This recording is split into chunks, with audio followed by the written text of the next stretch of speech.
And please keep it going for Neshama Franklin.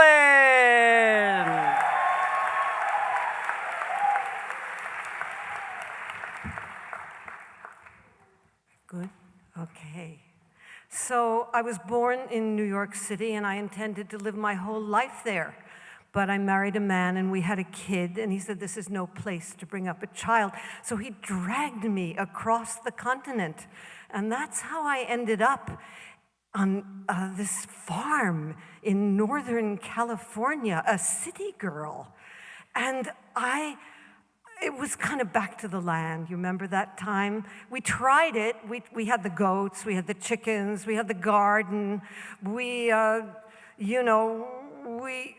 a lot of tenants because we had a lot of buildings. That was really the crop, I blush to say. But there I was, a New York City girl needing to stay warm in a drafty farmhouse. And what did I know from heat? It came out of the radiator. I had nothing to do with it. But we had a baronial fireplace that was very forgiving. We just shoved things in and it burned and it kept us kind of warm.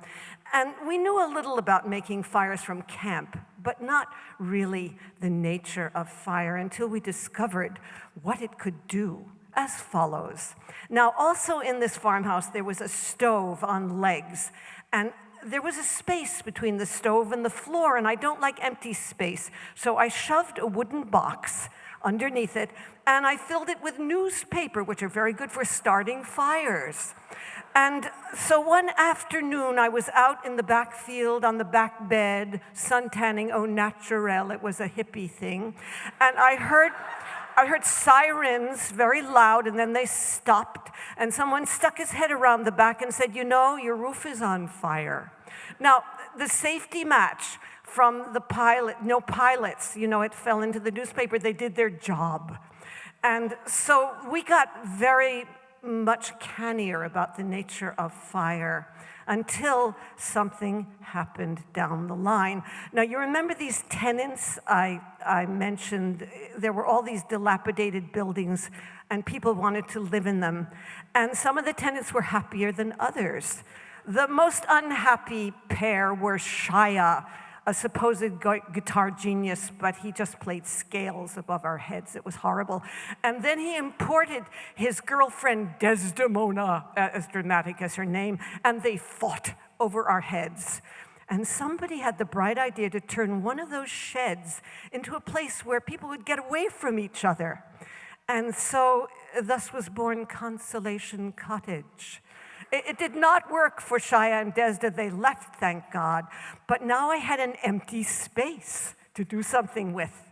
And first I decorated it with cast-offs and fabric and posters and pillows. And then we were going to go into the nascent bed and breakfast business because people come to town and they want a place to stay. And they had to stay warm, so we got something cheap, a tin stove, a wood stove. And so when the people came, we gave them the fire wrap, how to do it safely. And we had a lot of guests. We did not charge very much.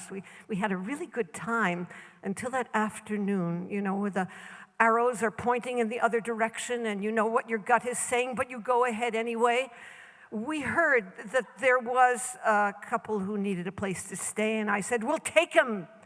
Now, who was them? They were a couple from Florida. They had driven all the way with their car stuffed with their possessions, and they were exhausted, and they were freezing because it was summer in the Bay Area. And so we told them how to make a safe fire, and then we went off to have dinner in town, and they went off to provision themselves, and we heard sirens very loud. It's a small town, and someone stuck his head in the restaurant and said, there's a fire on your place. And we rushed back, and Consolation Cottage was in flames.